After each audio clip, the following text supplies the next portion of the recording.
ang Sacrament of Confession is an office.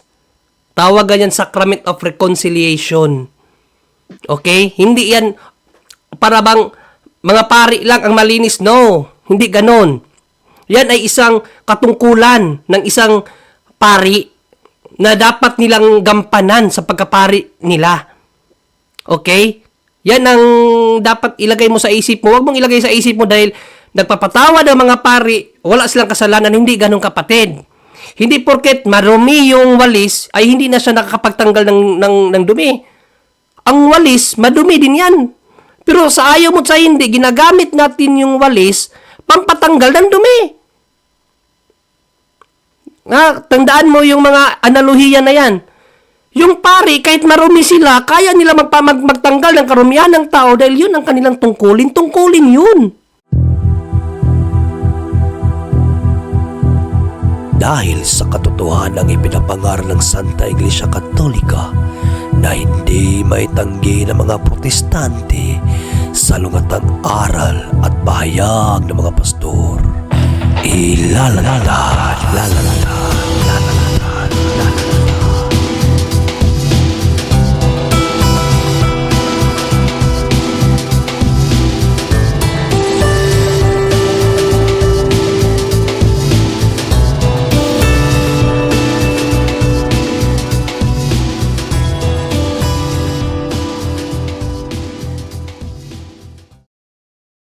Car back, sauce in hand. So, ready ka na ba para sa paninindigan mong malayang kumpisal, bro? Ay, yes po, ready na. Okay. Pag nagsalita ka, your time will start. Okay. Bro, start na po ako. Ito yung mga dahilan ko. May 7 dahilan ako kung bakit ang kumpisal sa pare ay hindi sa Diyos, hindi biblikal. Okay? Ito yung mga dahilan ko. May 7 reasons ako kung bakit hindi siya maling aral ito. Unang dahilan ko, hindi ito ipinangaral ng mga apostol o ni Yahushua, kundi pinagtagpi-tagping mga talata para palabasin na ito ay biblikal. Kukuha sa Old Testament, kukuha sa iba-ibang talata para pag-isahin at palabasin yung doktrina ng kumpisal sa pare. Yung kumpisal, yes, biblikal. Yung pare, biblikal, yes. Tapos yung pagpapatawad, biblikal. Pinagtagpi-tagpi yung mga talata para pag-isahin, para palabasin yung aral ng kumpisal sa pare. Pero mamaya, maganda, ilatag nila yung mga talata, ipapaunawa natin kung ano yung konteksto ng talata para maliwanagan yung ating mga kapatid sa sa kabilang pananampalataya, maunawaan nila kung ano yung kahulugan ng talata, hindi kumpisal. Opo. Pangalawang dahilan, kontra ito sa ebanghelyo. Oo, kontra sa ebanghelyo dahil hindi ito dahil ang ebanghelyo binayaran ni Yahushua lahat ng kasalanan. Oo, lahat ng kasalanan, yun yung good news eh. Yun yung ebanghelyo, yun yung mabuting balita. Binayaran niya, walang kulang na sa dugo ni Yahushua, walang kulang. Sapat-sapat yun. Maraming talata yan.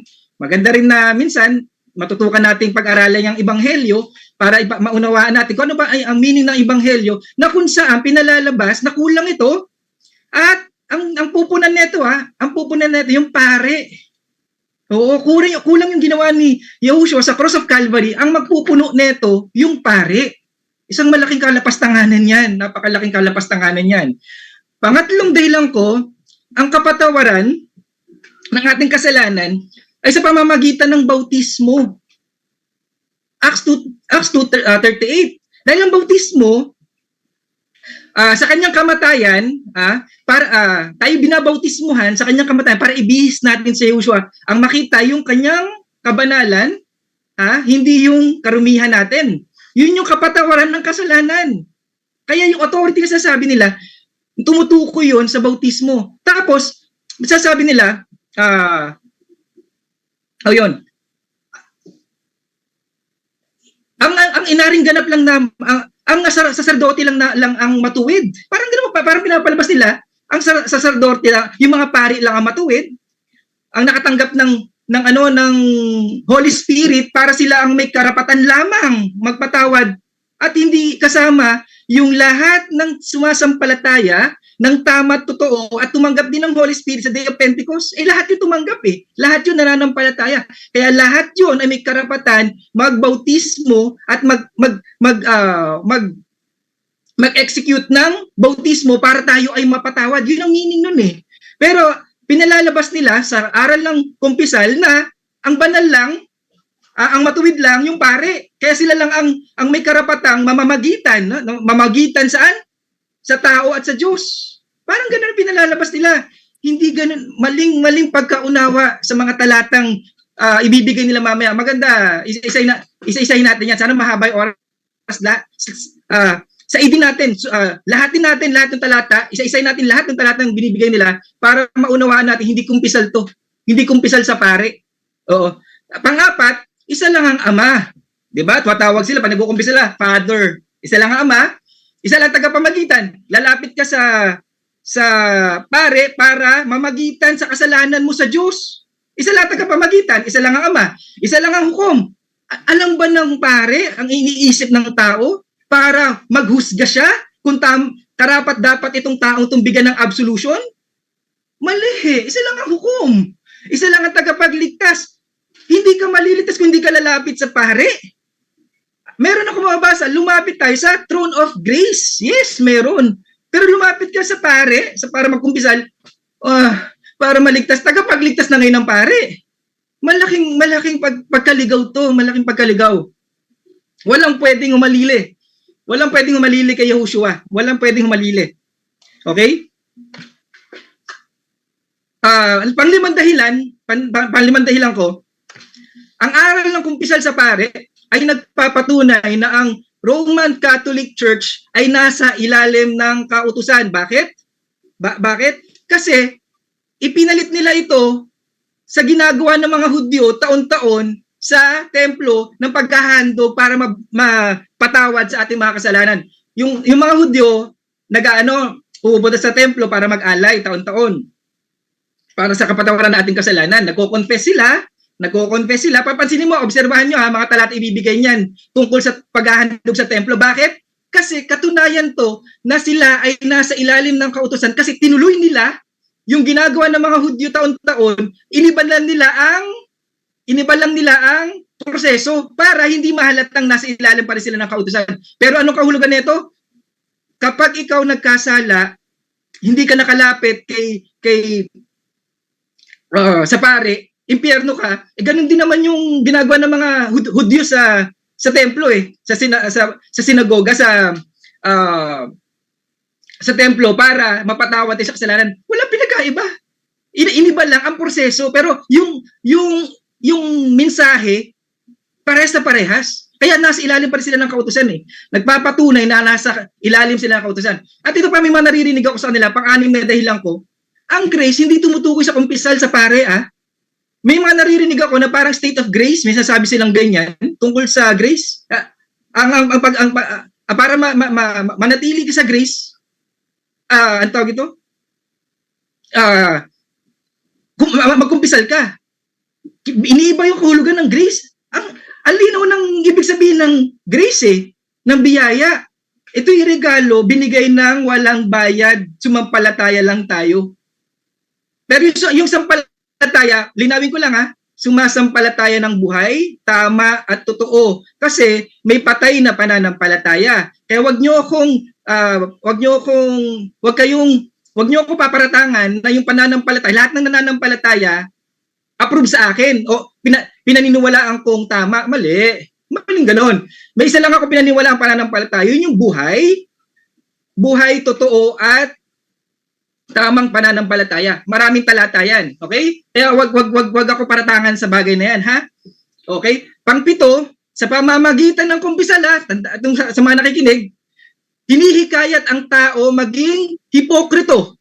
Bakit hinihikayat ang tao maging hipokrito? Kahit labag sa kalooban mo, lumapit ka sa pare. No, kahit labag sa kalooban mong humingi ng tawad, i-confess ang iyong kasalanan, gawin mo pa rin yan dahil ika-impyerno mo. Di ba? Ano ibig sabihin? Gumagawa sila para maligtas, na kung saan yun ang nasa ilalim ng batas eh. Yun ang meaning ng nasa ilalim. Gumagawa ka para maligtas. Mali. Gumagawa, dapat ang grace. Pag nasa under ka ng grace, gumagawa ka dahil ligtas ka na. Bunga ng Holy Spirit na natanggap mo. Bunga ng pagmamahal mong nagahari sa puso mo. Yun yung katugumpayan ng pagbili ni Yahushua sa atin. Pag-aari tayo na Yahushua, wala tayong ibang magagawa kundi lumakad sa kanyang kautusan. May talata ako mamaya ibibigay ko. Nasa pangalawang presentation ko pa yun eh. Kaya hindi ko pa ma-quote sa inyo. Palalakarin ka niya sa kanyang kautusan. Ang magpapalakad sino? Ang Diyos. Hindi yung sariling effort natin. Bakit? Kasi nga, ang ibig sabihin nun, nasa ilalim ka ng batas, nagpapakabanal ka, nagpapakamatuwid ka, para ikaw ay maligtas at walang maliligtas sa ganun kasi dapat perfect mong matupad ang lahat ng kautusan na kung saan walang ni isang tao ang nakatupad nun. Ang tumupad nun si Yahushua sa cross of Calvary. Kaya lahat ng kasalanan, past, present, tsaka future ay binayaran ni Yahushua. Walang labis, walang kulang. Okay? Lahat ay bayad. Okay? Lahat ay bayad, wala nang kulang. Hindi kailangan ng pare para punan yung hindi mababayaran na Yahushuang kasalanan. Kumbaga, binayaran yung utak mo, expired na, 'di ba? Expired na nung tinanggap mo si Yahushua, hanggang doon lang yung binayaran. Bahala ka na sa buhay mo, mga Katoliko, bahala na kayo sa buhay nyo. Pagkatapos yung tumanggap kay Yahushua, yun lang ang binayaran ni Yahushua. Sariling sikap na parang magbabalik kayo sa Hudyo, babalik kayo sa sinuka nyo. Ano yung sinuka? Kautusan. 'Di ba? Sinuka nyo yung maligtas para sa sundin ng kautusan para maligtas. Yun yung sinukan natin eh. Babalikan natin yung suka na yun. Okay, sige. Time na pala. Thank you.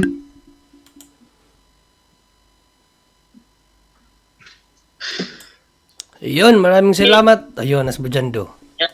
So, napakalinaw ng hindi ko lang alam kung yung aral ba natin ang pinumpirian niya o yung kanyang sariling pananaw. Ganun pa ma. Alam natin kung ano ang sunod na mangyayari. Sino ang sunod na magtatanong? Ako.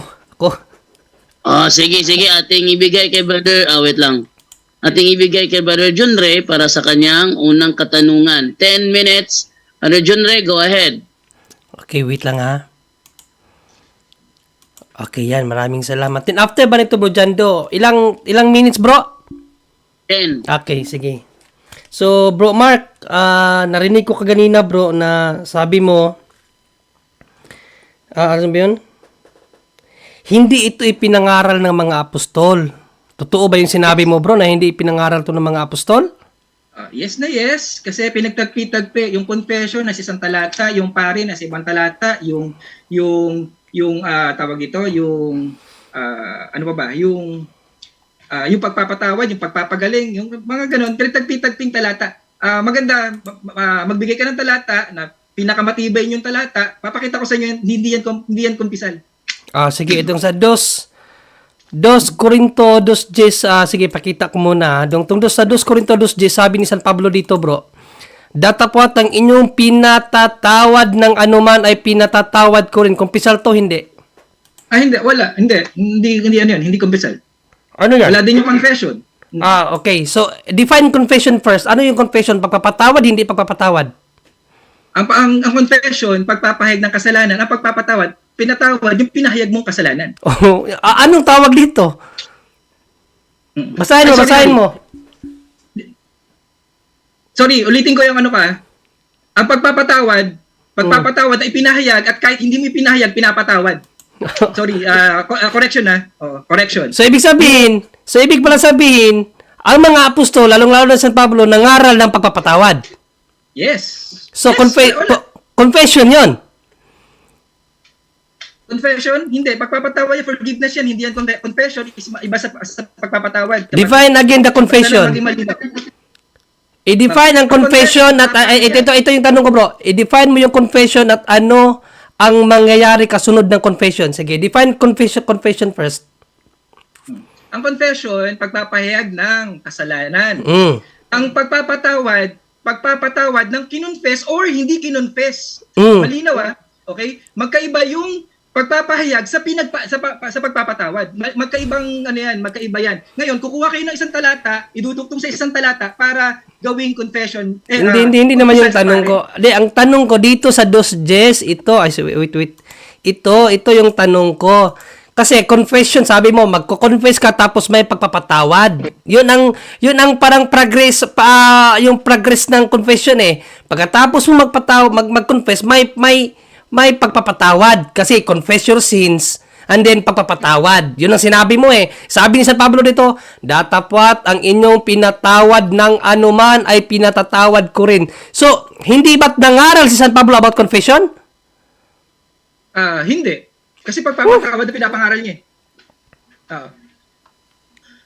So, mali yung sinabi mo kaganina, kinakailangan mag-confess, then pagkatapos ng confess may pagpapatawad. Mali pala yung sinabi mo.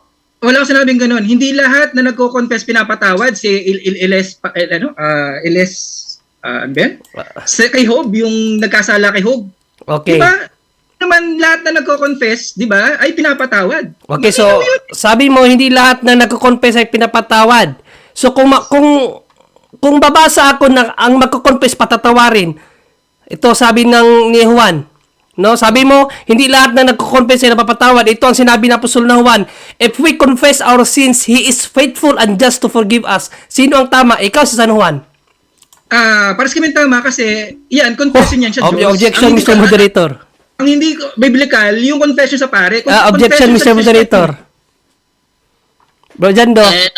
Ayan, namatay yung microphone ko. Oh. Okay, objection ha? Ano objection mo, brother John Ray? Yes, objection na Commissioner Moderator kasi sabi niya ganina, hindi lahat ng nagko-confess ay napapatawad. Tapos nung pinakita ko ito, sabi ni Apostol na Juan, if we confess our sins, He is faithful and just to forgive us our sins. Tatagalogin natin para maunawaan ni Bro Mark. Kung i-confess natin ang ating mga kasalanan, siya ay tapat, no, at matuwid para patawarin ang ating mga kasalanan. So ngayon, tinanong ko siya kung sino nagkamali, Mr. Moderator. Sabi nila, parehas daw silang tama. Paano nagkaparehas lang tama? Sa kanya, hindi lahat ng nagko-confess patatawarin daw. Dito, He is faithful, faithful and just to forgive our sins if we confess. Yes, hindi ako Brother John to. Objection din ako. Okay, so ano ang counter objection mo? Ang counter ko, yes, sabi ko, hindi mapapatawa. Hindi lahat ng kasalanan pinapatawad kasi may confession sa maling tao, maling paraan. Ngayon, yung sinasabi niyang talata, yun yung tamang paraan ng confession. Dumiretso tayo sa Diyos.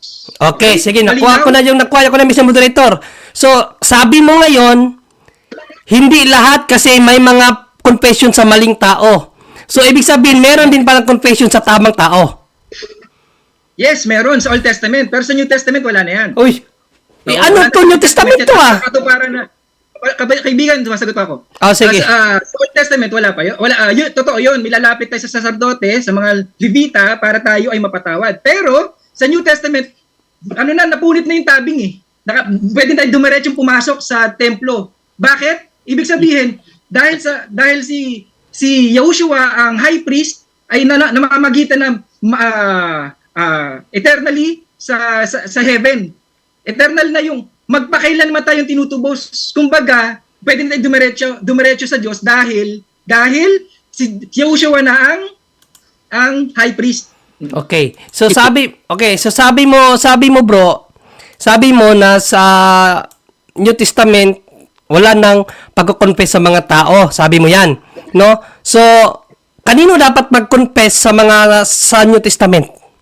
Kung kanino ka nagkasala, sa taong nagkasala ka, doon ka mag-confess, magpatawaran kayo, okay? Magpatawaran kayo yung sa iglesia, tinuturo sa iglesia na maghayag ka ng iyong kasalanan sa taong nagkasala ka at magpatawaran kayo. Pinapractice, ini-encourage, pinupromote ang magpatawaran kasi pag hindi ka nagpatawad, wala kang pag-ibig at hindi ka patatawarin. Paano kung hindi ka nagkasala sa tao?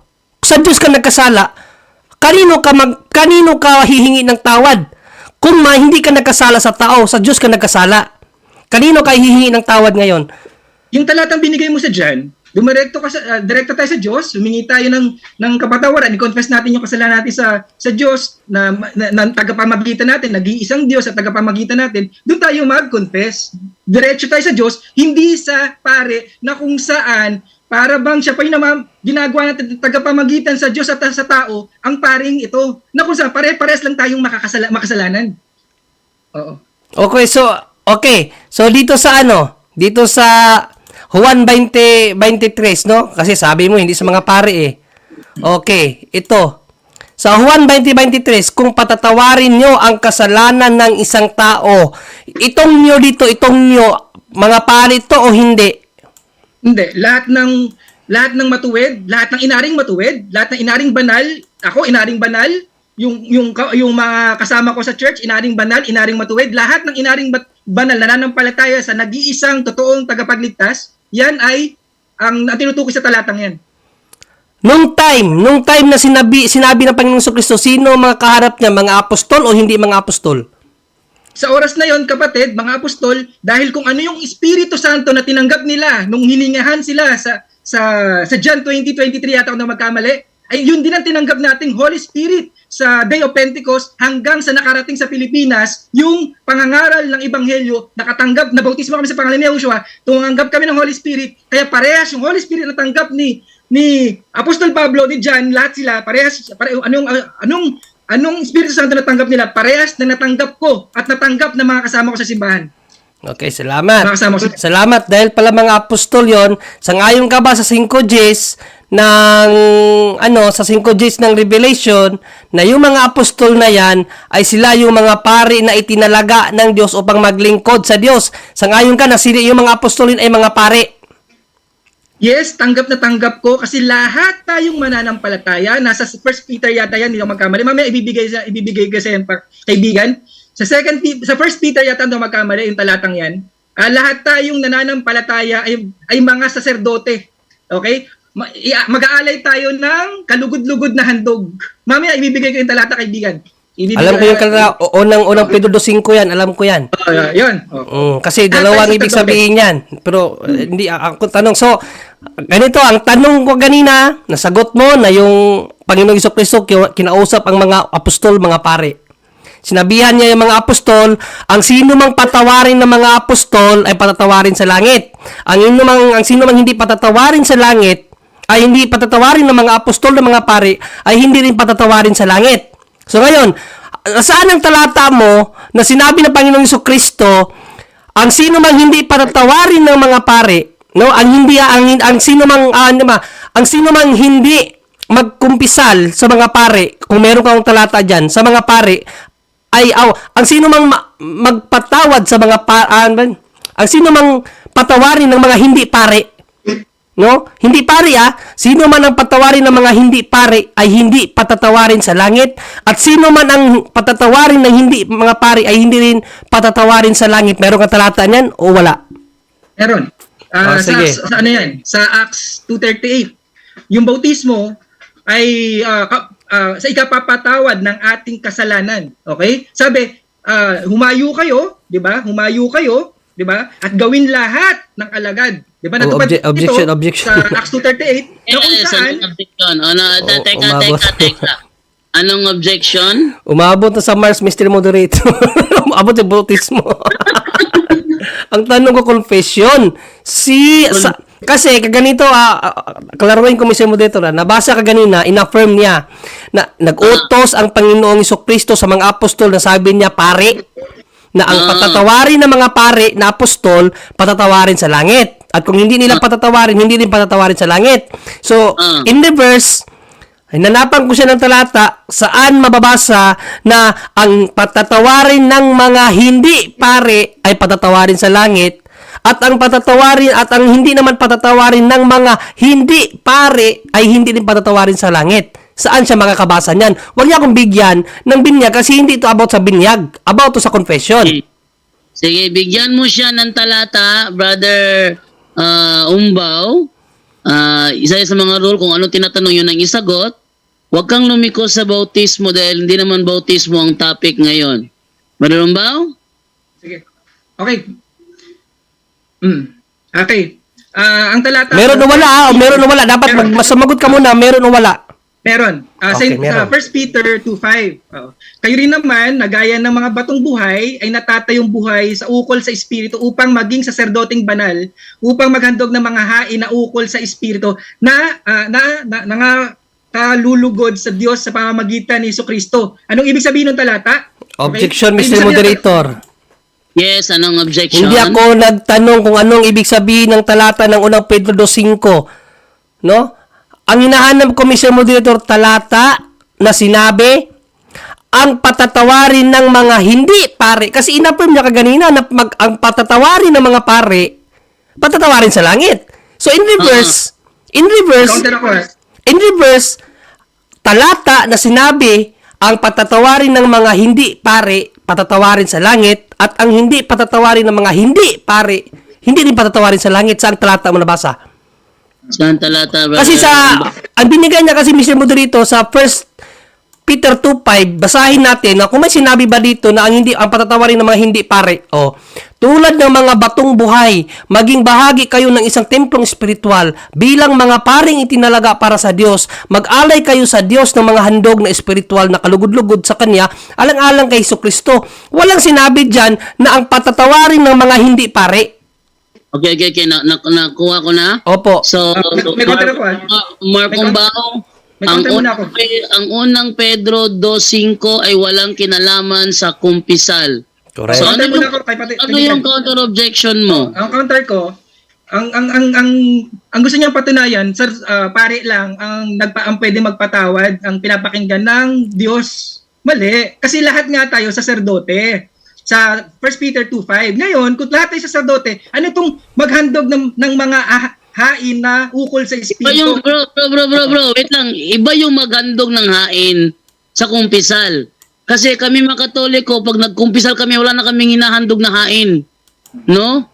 Hindi naghahandog ang pare ng hain pag nagkumpisal kami. Kaya yung unang Pedro 2:5, confirm ko na walang kinalaman sa kumpisal. So, ang hinahanap ni Pedro Junior ngayon na sagutin mo, saang talata mo nabasa na ang mga hindi pare pag nagpatawad ay patatawarin din ng Diyos, at kung hindi nagpatawad ay hindi din patatawarin ng Diyos. Yun ang kanyang tanong. Yun ang sagutin mo. Meron o wala? Kung wala, wag ka na sumagot ng meron. Meron, pero hindi isang talata. Unang talata ko, yung sa Acts 2:38. Yung kapatawaran ng kasalanan, yung sa bautismo, na kung saan... Objection sa lagi, Matthew Mr. Moderator. Wala tayo sa bautismo. Confession Ulitin ko. Hindi bautismo ang topic natin ngayon, kundi kumpisal. Iba ang bautismo sa confession. Kasi kung confession, kung bautismo lang kasi kung bautismo lang ang kaloob ng Diyos, wala na sanang pangangaral about sa pagpapatawad ng kasalanan. So, confession. Ikaw, aminado ka nga na may confession eh. May counter ako. So, iba yung confession sa... Saglit lang. iba yung confession sa bautismo kasi ikaw mismo aminado ka na may confession. Kaya wag mong ipagbangga yung confession sa bautismo kasi magkaibang essence noon. Ang topic natin ngayon yung confession, no? Kung saan sa talata may mabasa ka ba? Kasi inamin mo na na ang mga pare. Brother Janto. Sige. Pare sa kanya, pag sa akin, ang hiksi. Sige bro. Yung confession, sabi ko nga, biblical, yung pagpapatawad, biblical, pero hindi iyan confession sa pare. Ngayon, ang sasabi mo, bakit ko sinasabing bautismo, yun nga yung sa affirmative ako yun ang gibain mo. Affirmative ako nagpatunay na yung pagpapatawad dyan ay yung Acts 2:38 na sa pamamagitan ng bautismo. Ngayon, wala ko sinasabing parehas yung kumpisal tsaka yung bautismo. Ang sasabi ko, mali ang pagkakaunawa nyo. Brother Umba, ulitin ko ha, ang topic ngayon ay pamamalian mo ang kumpisal. Pag sinabing pamamalian mo ang kumpisal, ipalito mo na mali talaga ang magkumpisal. Huwag mong gamitin ang bautismo kasi iba ang bautismo, iba ang kumpisal. Meron kami sacraments. Isa sa Aminado. ang bautismo, isa ang kumpisal. Kaya parehong sakramento, huwag mong pagbanggain yun. Okay, ito next question ko, Mr. Moderator.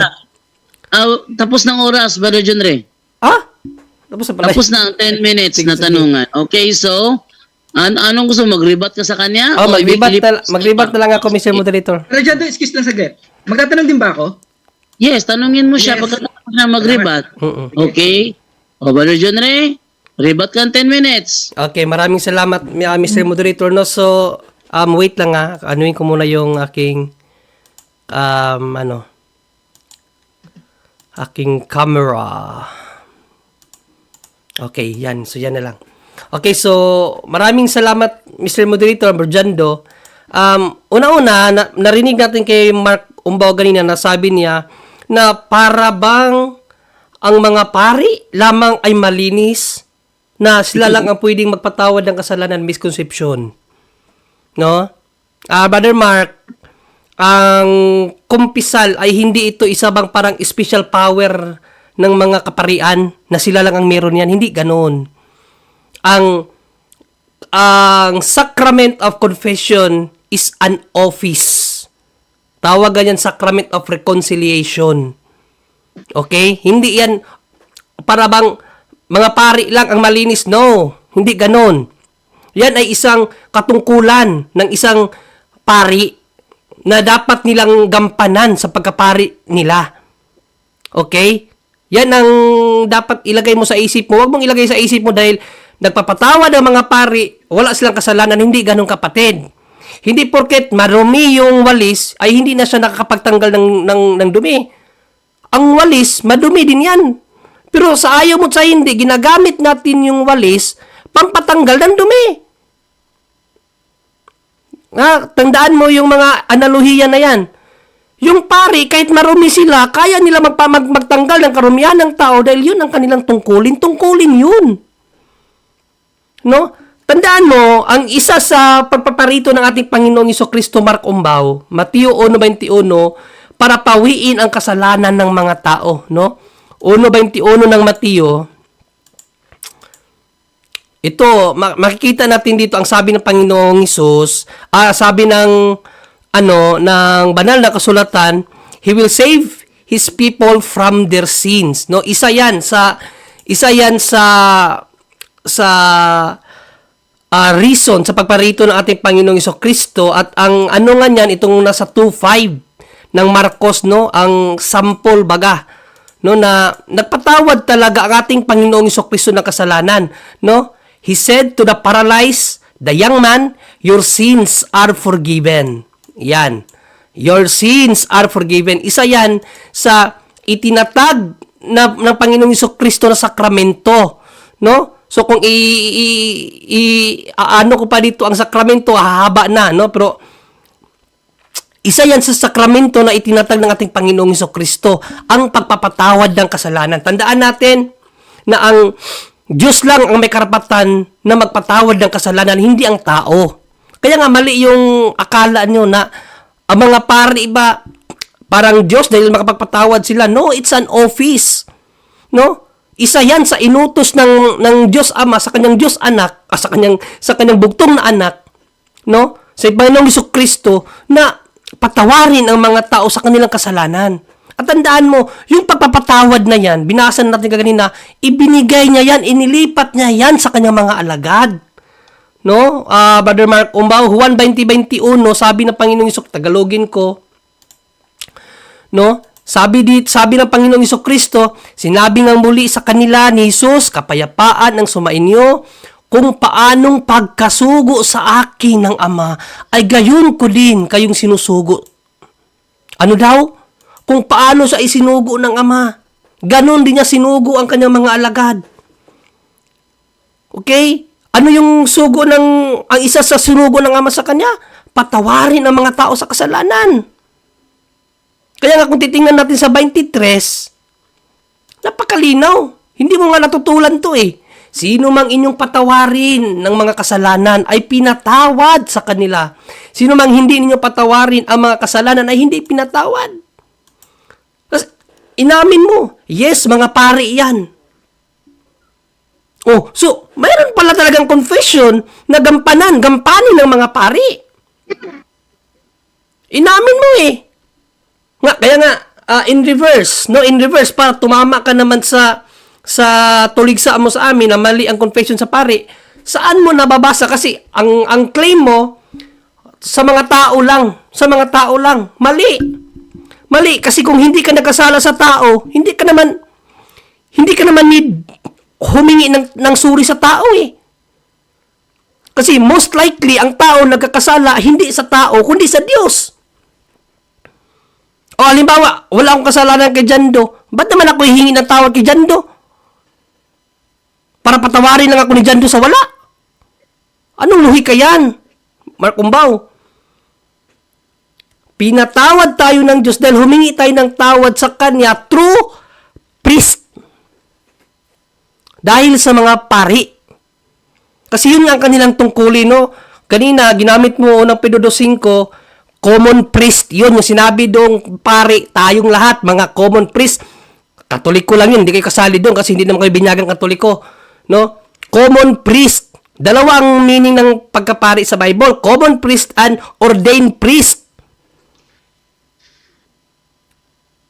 Kung babasahin mo sa James, kung ba, para makuha mo talaga yung banal na kasulatan, sa James bro, pinapalapit talaga tayo sa mga pari, no? Gamitin ko yung Douay-Rheims Bible, no?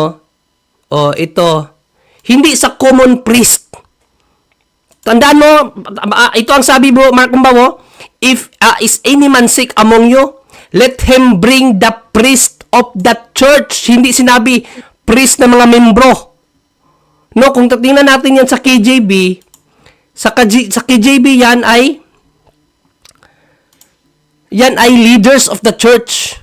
Ayan no, sa KJV, ang ano na ito ay leaders of the church, no? Sa 14.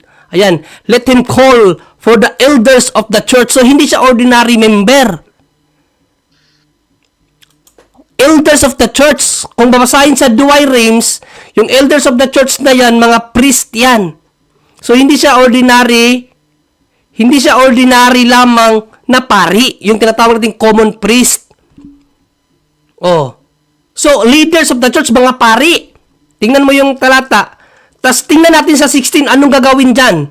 Sa 16, bro, Mark Umbaw. Confess, therefore, your sins one to another. Yung another na dyan, sino yan? Diyos o hindi Diyos?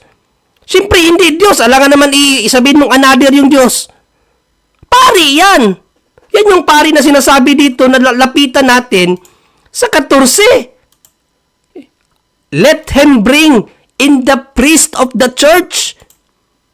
So, hindi yan mga ordinary priest na yung ginamit mo, 1 Peter 2:5. Common priest yun. No, mga laikong Katoliko, lahat ng laikong Katoliko, by the virtue of the baptism, we are also priest. Pero hindi kami yung ordained priest na kinakailangan tawagin mo pag nagkasakit ka, tawagin mo pag kinakailangan mo mag-confess. Ito yun. Let him bring the priest of the church. Bakit? Sa 16, confess therefore your sins one to another. So, sino yung one to another dyan? Pari. So, yun ang confession. Kung bakit, hindi ka naman tutol eh. Sabi mo nga kanina. Yes, mga pari yan. Sinabihan dyan, mga pari. Oh, hindi ka tutol. Ngayon, ang claim mo na lang, lahat naman tayo pari eh. Oh, kaya pinapaunawa ko sa'yo. Dalawang uri ang pari. Common priest, common priesthood, and ordained priest. Gamit ang James 14 to 16, bro, Mark Umbaw, Douay-Rheims version, dyan mo makikita na sino ang pinapatawag para mag-confess. Hindi yung mga common priest, leaders or elders of the church, mga pari. Doon ka mag-confess. No? Tandaan mo, okay, so, papaliwanag ko sa iyo ha. Well, hindi ka man against, na mayroong, akala ko nga, against ka sa confession, pero, hindi ka naman pala against. Ayan no? Whoever confess their sins, and stop doing wrong, receive mercy. So, meron talagang confession. Ang question dyan, saan ka magko-confess? Sa Diyos? Oh, sa Diyos. Tandaan mo, sa Isaiah, ang Diyos hindi nakikinig sa mga taong makasalanan. Tingnan mo dito, no? Ang inyong mga kasalanan ay siyang nagpakubli ng kanyang mukha sa inyo upang siya'y huwag makinig. Kaya yung claim mo na confession, direct to God, hindi po pwede yun. Dahil sa kasalanan mo, hindi ka pwedeng doon ka sa Diyos direkta mag-confess dahil ang Diyos hindi siya nakikinig sa taong makasalanan. No? Tingnan mo to si Akan. Nung nagkasala siya sa Israel, kanino siya nag-confess? Oh, sabi dito, and Joshua said to Akan, my son, I pray thee. Time. Maraming salamat. Markumbao, ready ka na magtanong, Markumbao, sa loob ng 10 minutes? Yes, ready na po. Okay, go ahead. Oh, wait lang. Saglit. Okay, unang tanong ko kapatid, baka kasi makalimutan ko, no? Yung ordained priest tsaka common priest, saan mo nabasa sa scripture yan? Well, theologically speaking, no? That is theologically speaking, kapatid, hindi yun biblical. Theological. Sa theology yun, itinuro yun. Ano ang ibig sabihin ng mga pari doon sa 1 Peter 2:5, common priest yun. At ordained priest, 1 Peter 2:9, yun yung mga ordained priest na sinabi ng Panginoong Kristo, I ordain you. No? Revelations 5:10, sila ang binigyang karapatan na mag-alaga sa ano ng Panginoon. No? Revelations 5:10, ito yung mga pari na yon na binigyang karapatan ni God. Ayan, no?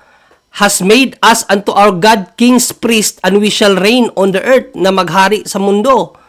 No, at sa verse 2:9, sila ang binigyan na magpahayag sa kangahangang gawa ng Diyos. Yun ang mga ordained priest. So yun ang sagot natin, Bro Mark Mbao. Follow-up question ko kapatid, kung hindi biblical yung common tsaka ordained priest, paano mo matatayuan na biblical ang kumpisal sa pare? Yung pinakapundasyon, hindi biblical. Well, ikaw, inamin mo na yan kaganina na biblical ang pagkukumpisal sa pari. So ano mo na ba to? I-debunk mo na to yung claim mo kaganina? Objection ako, moderator. Yes, anong objection? Ang objection ko, biblical yung confession. Biblical yung pare. Hindi biblical yung confession sa pare. Mali. Yung pandaraya yun, twisted na pahayag yun. Ang sabi ko, biblical yung confession, biblical yung pare, biblical yung pagpapatawad, pero hindi confession sa pare para mapatawad. Hindi isa yun. Walang talatang ganun. Oo. Kaya sabi hindi biblical. Kung meron, magkakatoliko ka na ba? Sige, bigyan mo ang talata. Yun ang gusto kong challenge. Yes. Sige Sige. Okay. Aminado ka naman siguro na si Samuel ay pare. Ha? Yes. Yes na yes. Okay, so ito ang sinabi ni Nathan, ni David kay Nathan.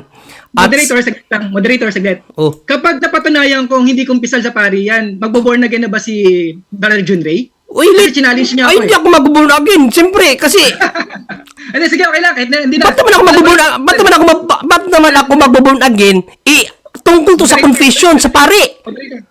Ba't ako mag-born again tungkol to sa confession sa pare? Brother Junre, Bro. Brother Junre, mukhang sina-challenge ka niyang iwan mong iglesia ang tatag ni Kristo para lang kay Charles Param. Kaya nga, babasahin natin tong talata kasi sa kanya hindi daw to confession. Ito, sabi dito. At sinabi ni David kay Nathan, ako'y nagkasala laban sa Panginoon. At sinabi ni Nathan kay David, inalis din ng Panginoon ang kasalanan, ang iyong kasalanan, hindi ka mamamatay. Hindi ba confession yan? Ha? Nasaan dyan kapatid yung in the name of the Father, of the Son, and of the Holy Spirit, pinapatawad kayo. Absolution. Yun ang kumpisal nyo Wait lang. Wait lang, Brother Mark Umbao, mukha yatang ikaw yung nawawala sa sarili mo ngayon. Ang sabi ni Brother John Ray, ang sabi ni Brother John Ray, yung paglapit ni David kay Nathan, pagkumpisal yon, meaning ng confess, ilabas mo yung anong nagawa mo, sabihin mo yun ang confession. Correct. Ngayon, si Nathan ang nagsabi, pinatawad ka na ng Diyos. So, kino-confirm niya na yun ay kumpisal. So, ang gawin mo ngayon, follow-up question, huwag ka magpaliwanag. Objection mo na, Mr. Moderator. Counter-objection pala. Hinanap niya dito yung absolution ng pare. Abay, natural. Old Testament pa yan. Hindi pa tinatag dyan ang sacrament of penance. Wala pa ang Panginoong Jesucristo dyan. Ang pinag-usapan pa natin dito, kung meron bang mababasa ng mga tao nagkumpisal sa pari. O, confession. So, hindi pa kasama ang penance. Hindi pa kasama dyan yung absolution. Sa New Testament, yun na yung sinabi ng Panginoong Jesucristo, lahat ng gagawin nyo sa pangalan ng Panginoong Jesucristo. Sige, Oh. sige. Brother Umbaw. Colossus 2. Kinumpirma ni Brother John Ray na yung talatang ginamit niya ay confession. Follow-up question. Mark Umbaw. Ako pa pala magtatanong ako. Okay. Follow-up question. Ang tawag So, dito, sabi lang, may nabasa tayo na nag-confess yung tao sa pare, so magkakatoliko ka na.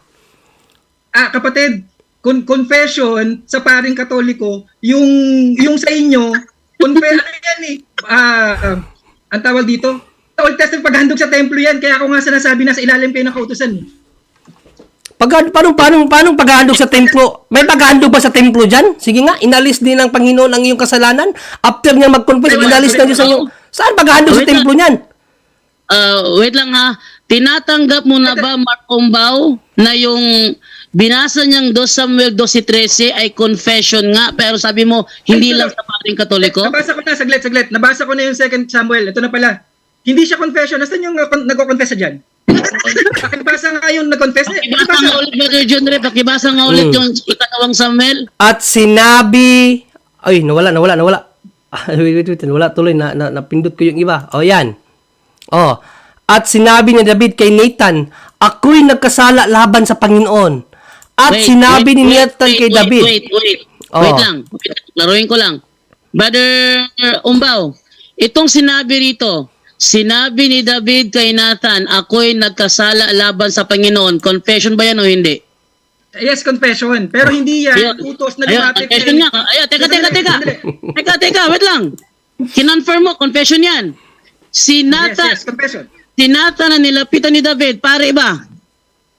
Yes, pare.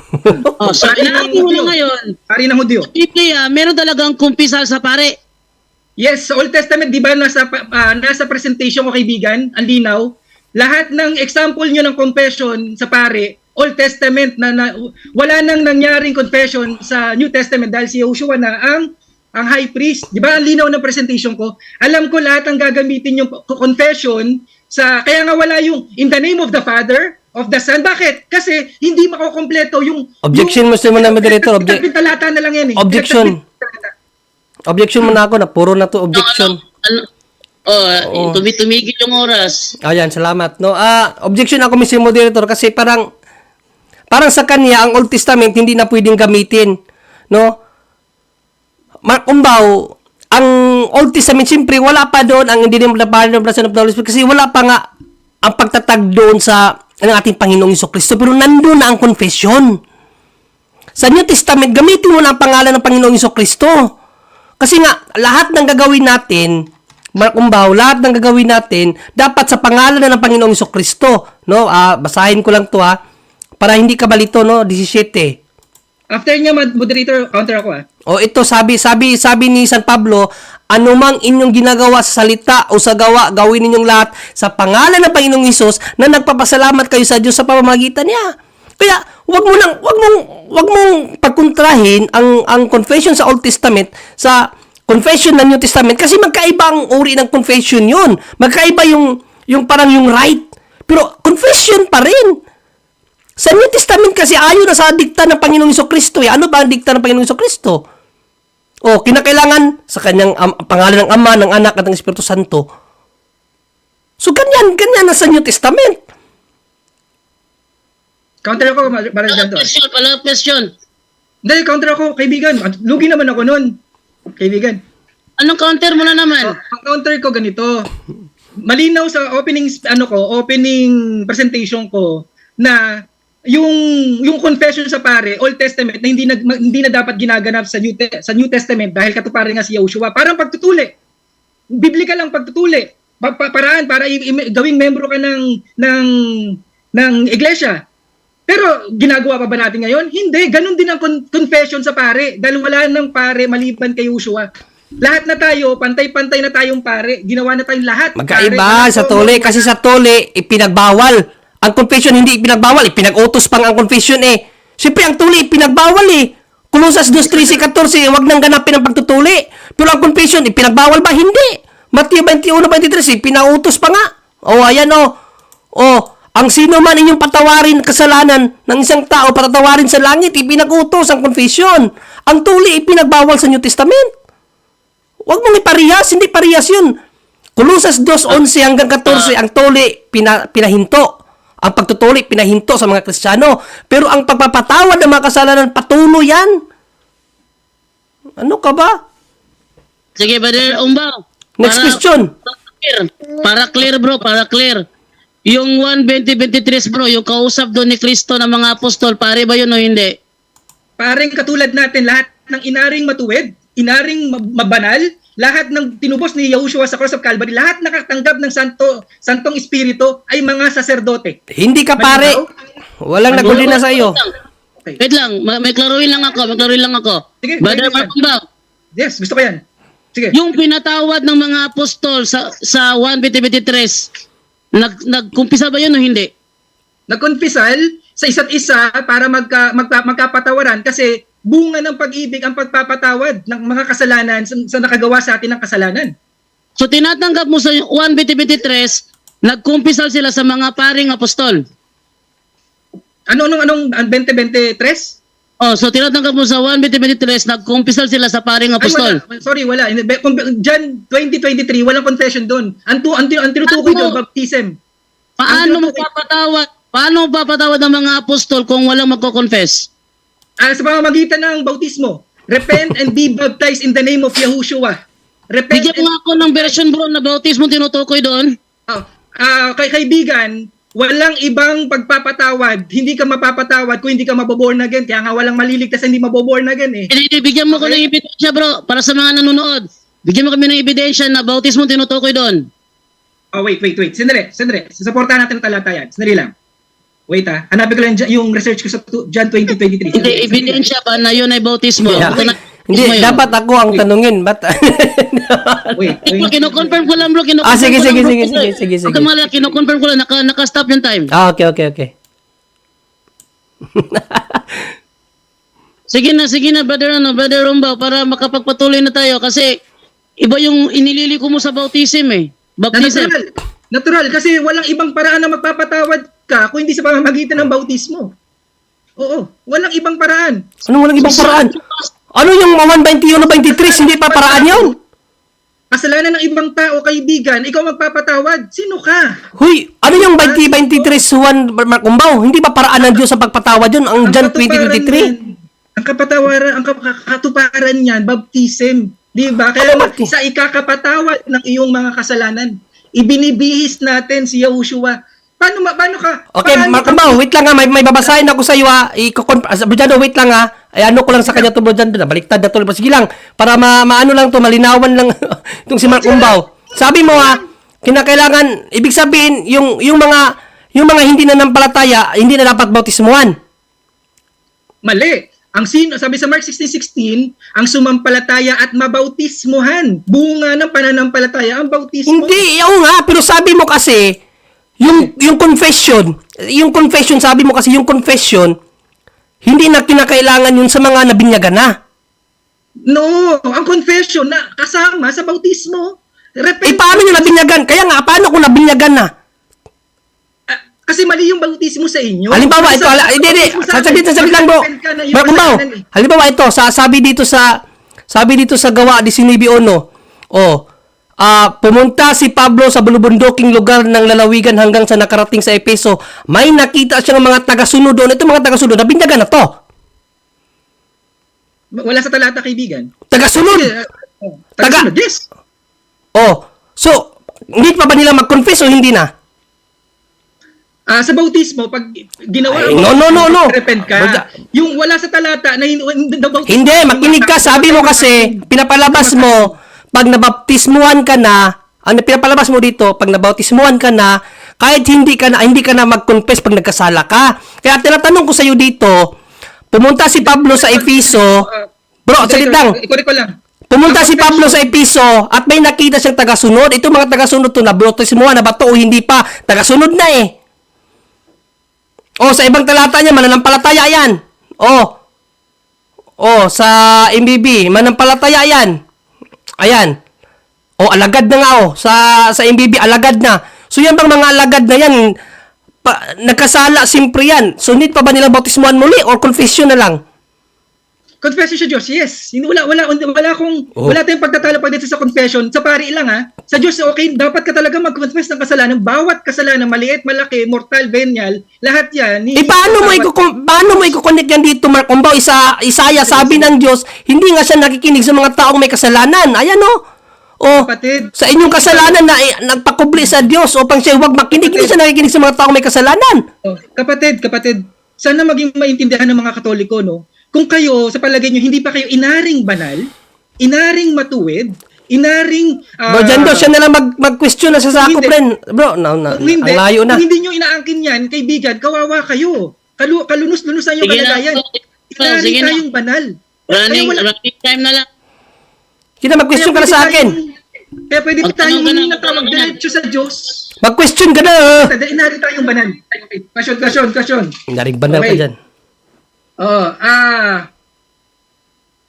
Okay. Ayun, gamitin ko tanong yung kapatid, ikaw ba hindi ka inaring banal? Para Objection, Mr. Moderator, confession. Kaya hindi ka pwede mag-confess? Tungkol sa confession to, kaibigan, wag kang excited. Sige.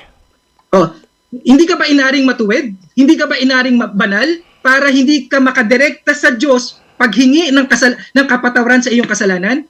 Hindi ka ba inaring banal at matuwid para hindi ka direktang makahingi ng confession sa Diyos at kailangan mo ng pare at mamagitan sa Diyos at sa tao? Ganun po ba yun ang pagkakaunawa niyo? Well, si San Pablo nga, sabi nga ni San Pablo dito sa unang Korinto 4:4, I am not hereby... Ito nga yung sagot ko. Ito nga, saglit lang. Ba o hindi? Hindi. Kasi sabi ni San Pablo nga, I am not hereby justified. Si San Pablo nga, sabi niya, hindi po sa inaring ganap dito eh. Ayan masigit ka pa kay San Pablo. Sayin natin yan 1 Corinthians 4. Hindi mo pala alam yung talata na yan. Alam ko yan, sandali lang. Alam. San Pablo nga sabi niya, 1 Corinthians. makinig ka muna sa sagot ko. Makinig ka muna sa sagot ko. 1 Corinthians. Ang gusto ng Diyos sa atin dito, humble tayo. Humble ba? Kaya nga San Pablo, kahit pinili na siya ng Diyos, anong sabi niya? I am not just hereby justified. Hindi pa ako inaring ganap. Huwag kang palalo. Kasi wala pa tayo sa langit. Bakit wala akong Sige na. Next question na, Umbaw. Next question. Babalikan ko itong 1 Corinthians mo Saglit lang. Ngayon, malinaw ang sagot mo, kapatid Hindi ka makakadirekto kasi hindi ka pa inari. Pero ang talata mong ginagamit, kaibigan, pag matuwid ka, pakikinggan ang iyong panalangin. Ngayon, ano tama doon? Pakikinggan dahil inari ka ng matuwid? O hindi ka pakikinggan dahil hindi mo pa inaaring matuwid ka? Ano sa dalawa Mr. Moderator, di ko naunawa yung pakiklaro mo. Di ko naunawaan. Linawin ko, kaibigan. Linawin ko. Walang problema doon. Alin yung tamang pahayag mo? Inari ka. Ano tama sa dalawa Sabi mo, hindi ka makakadirekta sa Diyos kahit inari ka ng banal. Tama? Kahit inari ka ng matuwid, hindi ka makakadirekta makakonfess sa Diyos. Tama ba ako, kaibigan? Yun ang sinabi mo, kaibigan? Tama, diba? Objection, Mr. Moderator. Di pala naunawaan ito eh. Objection. Linawin ko. Lang. Hindi mo naunawaan. No? Hindi mo pwedeng, ang objection ko, Mr. Moderator, kasi ang tanong niya pala, Mr. Moderator, anggulo, no? Kapag inari ka ng ganap, tapos hindi ka pa rin pakakinggan ng Diyos, Yes, correct. hindi ka maaaring ganap kung nasa kasalanan ka. Kaya nga, need mong mag-confess kapag nagkasala ka, kasi pag nagkasala ka, hindi ka inaring ganap. Kaya nga, San Pablo, napaka-humble ni San Pablo eh. Pinili na ng Diyos. Ano bang sabi ni San Pablo? I am not hereby justified. Bakit? Need pa natin na patunayan sa ating sarili na karapat-dapat nga tayo mapuntang langit. Kaya kapag nagkasala ka, confess your sins kasi yun ang utos ni Kristo. Ang sino mang hindi manghingi ng kapatawaran sa inyo, sa mga pari yun, sabi mo, ay hindi patatawarin sa langit. Kaya, hindi mo pwedeng i-question kung justified ka na, hindi ka na ba hingi? Mali! Runggamar! Kasi kung justified ka na, ibig sabihin, wala ka ng kasalanan. Kaso, ikinapit mo sa may kasalanan, paano ka magiging justified? Kaya, ang gulo ng tanong mo. Linawin ko kaibigan ha, ibig mong sabihin, hindi ka justified, hindi ka inaring banal dahil may kasalanan ka pa. Siyempre! Siyempre. Oh! Sorry. Okay. O ngayon, ibig mong sabihin, ang inaring banal ay dapat banal? Abi, natural! Pag may talata ako kaibigan. Saan ka makakita ng ang makasalanan, inaring ganap? Si San Pablo nga, wait lang, sagot pa ako. Si San Pablo nga, pinili na yun ng Diyos. Anong sabi ni San Pablo? I am not hereby justified. Hindi pa ako inaring ganap dito. Ano, mas lamang ka pa kay San Pablo? Tamimi ka ngayon. Ang layo na ng tanong mo. Confession 1 dapat. Corinthians 6:11, yung sa inaring ganap. Sundan kita sa inaring. Time na. Time na. Ang layo ng tanong. Di ba, conclusion, ay mag-ano?